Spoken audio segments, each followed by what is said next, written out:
unique film, and it needed unique new strategies, new avenues of promotion, new thoughts in terms of distribution. And our marketing plan right from the beginning was was completely different than what conventional films choose.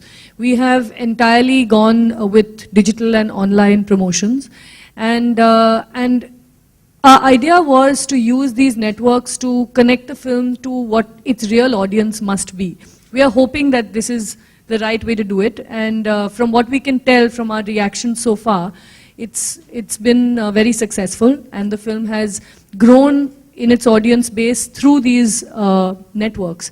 So one of the things that we thought about was, since we know that possibly our audience is connected to the net somewhere and has access to the internet, why not ask them if they would like to watch our film in their city?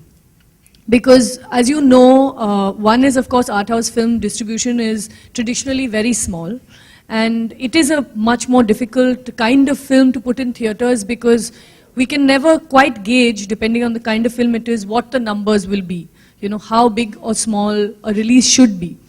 So we figured that, look, this is the kind of film that an audience should judge whether they want to watch and come back to us and tell us, look, we want to watch this film.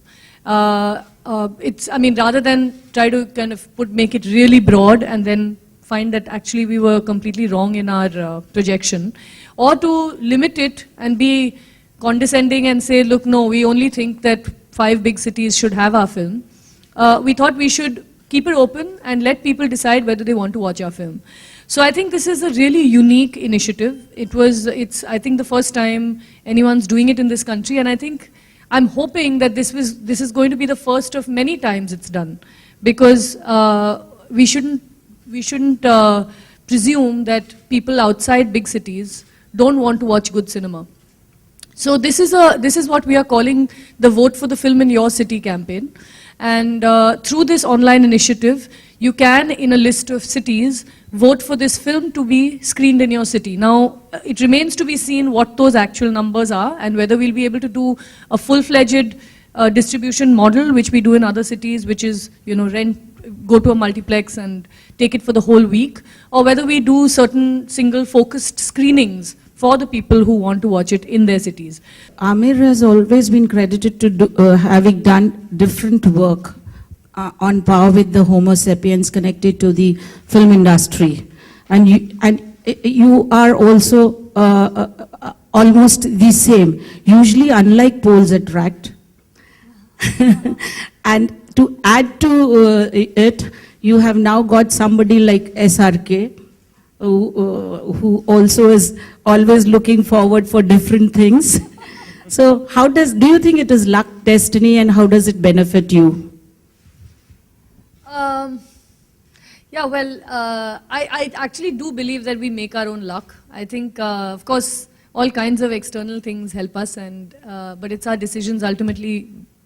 Each of us is faced with a set of decisions that we make, and I'm hoping I've made a good decision by backing. In fact, I'm quite sure I've made a good decision in backing this film. Aamir has always been supportive. Siddharth and UTV have been incredibly supportive and very much part of the team. And this film is a result of this collaboration between Anand, myself, and UTV. So I'm hoping luck will also help us, and so will our good decisions. From the start, we've always, as a studio, made all kinds of movies. So from a Rowdy Rathod to a Barfi to a Pan Singh Tomar. So I don't think we've ever restricted ourselves in terms of genre, in terms of scale, in terms of star cast, in terms of budget. It's just if something interests us and we believe it'll have an audience, and of course will have a financial implication that is positive in the long run, it's something that we will get associated with. So we all watched the film, and we loved the film, and we said that this is a film that we really would like to come in and support in whichever way we could. So nothing else that we were doing had any standing or bearing on us deciding to do so.